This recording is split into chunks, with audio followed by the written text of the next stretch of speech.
दोस्तों NHPC limited की बात करें तो यह एक सरकारी कंपनी है जिसकी शुरुआत हाइड्रो इलेक्ट्रिक पावर प्लांट के साथ में हुई थी। बाद में समय बीता और इसमें आप विंड एनर्जी और सोलर एनर्जी के प्रोजेक्ट भी कंपनी करने लगी। लेकिन अब विंड एनर्जी के प्रोजेक्ट तो इन्होंने कम कर लिए, लेकिन सोलर के प्रोजेक्ट बहुत तेज़ी से आगे बढ़ रहे हैं। अब क्या आने वाले समय में ये कंपनी जिसकी प्राइस काफ़ी कम है, पिछले कुछ सालों से देखें तो प्राइस नहीं बढ़ी है, क्या एक बड़ा मल्टीबैगर बन सकता है? तो यहाँ पे सोलर सेक्टर को लेकर बहुत बड़ी अपडेट निकल के आ रही है जो आने वाले समय एक बड़ा रिवॉल्यूशन ला सकते हैं इस सेक्टर में। क्या है वो अपडेट, उसको अच्छे से समझेंगे और क्या फ़ायदा हो सकता है एनएचपीसी को, वो भी समझने की कोशिश करेंगे। अब क्वार्टर 4 आने वाला है, तो कब तक क्वार्टर 4 हमारे सामने आ सकता है? पिछली बार क्वार्टर 3 बहुत कमज़ोर रहा था और उसके पीछे वजह थी कि बाढ़ आ गई थी और तीस्ता रिवर में, जिससे इनकी जो पावर प्लांट की जो कैपेसिटी सारी इफेक्ट कर गई थी। वहाँ पे पावर प्लांट में डैमेज हो गया था, काफ़ी समय तक बिजली का निर्माण नहीं हो पाया था। अब ऐसी संभावना नहीं, तो क्या इस बार क्वार्टर 4 बेहतर होगा, जानने की कोशिश करेंगे इस वीडियो के माध्यम से। लेकिन फ्रेंड उससे पहले अगर आप पहली बार हमारे चैनल पे आए तो चैनल को सब्सक्राइब कर दीजिए, एक बेल आइकॉन दबा दीजिए ताकि जब भी नया वीडियो बने पहला नोटिफिकेशन आपको मिले। वीडियो पसंद आए तो लाइक शेयर जरूर कीजिए। चलो फ्रेंड्स वीडियो स्टार्ट करते हैं। मैं हूँ आपका दोस्त SP दवे और हमारे अपने चैनल ऑनलाइन कमाई में आपका बहुत बहुत स्वागत है। तो सबसे पहले अगर हम कारोबार की बात कर ले तो देख सकते हो कि कल क्लोजिंग 92.90 के आसपास रही है, जहां पे 1.92% की तेज़ी थी, यानी लगभग 2% के आसपास की तेज़ी थी। स्टॉक काफ़ी मजबूत दिख रहा है, इस समय आगे बढ़ने को तैयार लग रहा है और आप देख ही सकते हो कि इसने 90 को क्रॉस किया है। अब ये प्राइस तो इसके 100 के ऊपर ट्रेड कर दिया, आपको पता ही होगा। लेकिन जैसे कि एनएचपीसी ने फैसला किया है इनके एम्प्लॉयज़ के लिए यहाँ पे शेयर जारी किए गए OFS के माध्यम से, जिसमें प्राइस 71 रखी गई और उस वजह से इसकी प्राइस नीचे आ गई। लेकिन अब फिर से स्टॉक बढ़ने को तैयार हो रहा है। वैसे अगर आप पीछे जाके देखें तो इसकी प्राइस ऑलरेडी 35 के आसपास तो थी 2009 में। तो जो 35 के आसपास की जो प्राइस थी वो काफ़ी समय तक रही। भले ही बीच में आपको अप डाउन देखने को मिला होगा, कभी कम कभी ज़्यादा, लेकिन ओवरऑल जो प्राइस है वो 30-35 के आसपास ही थी। यह पीरियड बहुत लंबा चला। 29 जुलाई 2022 तक भी प्राइस 34-35 के आसपास ही थी। तो ये क्लियरली आप समझ सकते हो कम से कम 13 साल तक इसकी प्राइस नहीं बढ़ी है।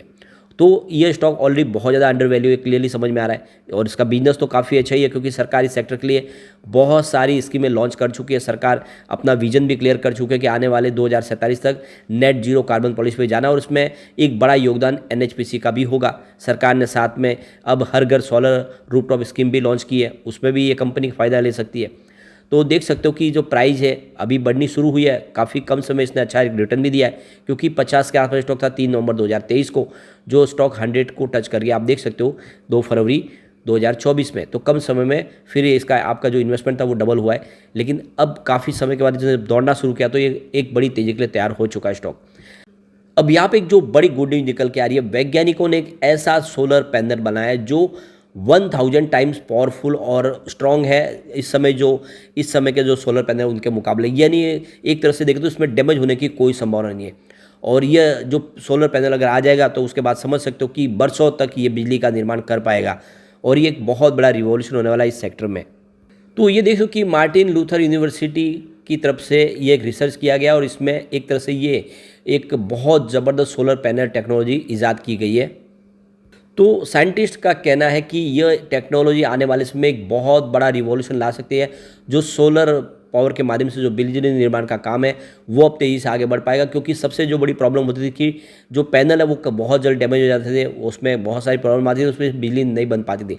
लेकिन ये बहुत ज़्यादा जो मटेरियल है ये बहुत ज़्यादा ड्यूरेबल है और आप देखें जो ट्रेडिशनल सिलिकॉन के जगह पे इसके अंदर जो मटेरियल यूज़ किया गया वो काफ़ी मजबूत है और काफ़ी कम जगह में इस पैनल को इंस्टॉल किया जा सकता है। तो देख सकते हो कि यह एक जो नया आविष्कार किया गया है यह सोलर सेक्टर में आने वाले समय बहुत कुछ अचीव करता हुआ दिखाई देगा। और ऐसे में आप समझ सकते हो इस सेक्टर से संबंधित जो कंपनियां उनके लिए भी फ़ायदा होगा। तो बहुत जल्द ये नया सोलर पैनल आ सकता है और इसकी जो मैन्युफैक्चरिंग होगी उसके बाद में आप देख सकते हो कि विंड एनर्जी से भी आगे निकल सकता है सोलर एनर्जी सेक्टर। और ऑलरेडी इस समय देखो सोलर पैनल की जो इंस्टॉल कैपेसिटी ऑलरेडी इंडिया में भी ज़्यादा है। तो आने वाले समय ये कम समय में बहुत सारे पैनल लगाए जा सकते हैं और जिससे बरसों तक बिजली मिल पाएगी और आने वाले समय इसमें काफ़ी तेज़ी आ सकती है। तो ये company already NHPC solar project लगातार करनी शुरू कर चुकी है। इन्होंने अपना फोकस ही सेट कर दिया है कि जो भी इनका टोटल कैपेक्स है उसका 20% वो सोलर प्रोजेक्ट के ऊपर इस समय लगाएंगे। अब इसकी परफॉर्मेंस को भी अगर आप देखें तो काफ़ी बेहतर इसने रिटर्न दिया है अपनी पेयर कंपनियों की तुलना में। अगर हम बात करें 6 महीनों की तो इसने 77% का पॉजिटिव रिटर्न दिया है, और यहाँ पे एनटीपीसी ने 53% का पॉजिटिव रिटर्न दिया है। लेकिन अदानी ग्रीन एनर्जी इससे काफ़ी शानदार रिटर्न देने में कामयाब रहा, इसने करीब 100% के आसपास का रिटर्न दिया है। अदानी पावर में 76% की तेज़ी बनी है, टाटा पावर में भी 69% की तेज़ी थी, जेएसडब्ल्यू एनर्जी में 50% की हमें तेज़ी देखने को मिली है, टोरेंट पावर 116% का ज़बरदस्त रिटर्न दिया है, एसजेवीएन में 86% की तेज़ी थी, और एनएलसी इंडिया में 76% का हमें रिटर्न देखने को मिला, और सीएससी में 61% की रिटर्न देखने को मिला। तो कुल मिला के देखें तो सभी जितनी पावर सेक्टर की कंपनियां उन्होंने काफ़ी अच्छा किया है। जो सबसे ज़्यादा रिटर्न दिया वो टोरेंट पावर ने दिया है। अब यहाँ पे 3 मंथ की भी बात करूँ तो एनएचपीसी ने 34% का रिटर्न दिया है, जबकि एनटीपीसी में इस दौरान 15% की तेज़ी बनी है। अदानी ग्रीन में देखें तो यहाँ पे 10% की तेज़ी बनी है, अदानी पावर में 13% की तेज़ी बनी है, और टाटा पावर में 24% की तेज़ी बनी है। जेएसडब्ल्यू एनर्जी की बात करें तो 32% की तेज़ी बनी है।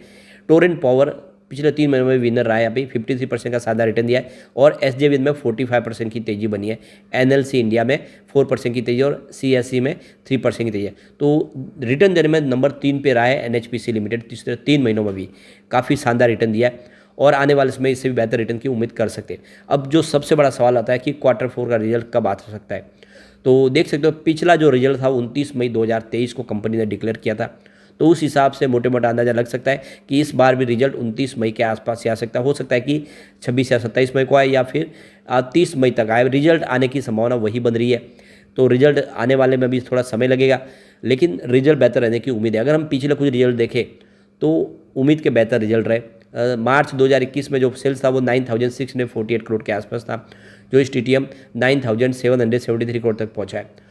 ऑपरेटिंग प्रॉफिट थोड़ा सा कम जरूर हुआ, देख सकते हो कि मार्च 2021 में 5,277 करोड़ के आसपास था, वो इस टीटीएम 4,871 करोड़ के आसपास हुआ है। इसके पीछे वजह भी है कि वो तीस्ता रिवर में जो इस बार बाढ़ आई थी उसका प्रॉब्लम हुआ है, उसकी वजह से ऑपरेटिंग प्रॉफिट नीचे आया है।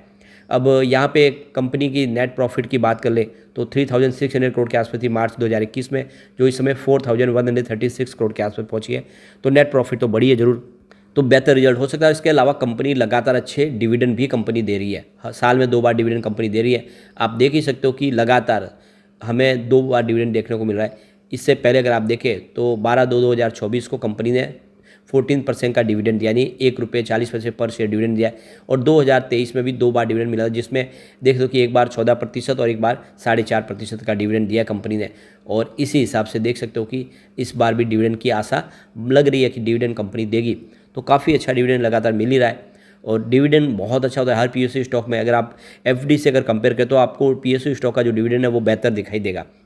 अब यहाँ पे कुछ बड़े म्यूचुअल फंड ने जम के खरीदारी भी की। आप देख सकते हो कि म्यूचुअल फंड की पसंद बना हुआ स्टॉक, तो निप्पॉन इंडिया सीपीएससी ने भी यहाँ पे काफ़ी ज़बरदस्त निवेश किया है। इसके अलावा HDFC balance advantage fund regular plan ने भी काफ़ी अच्छा निवेश किया है। आईसीआईसी प्रूडेंशियल भारत 22 ईटीएफ का भी निवेश है।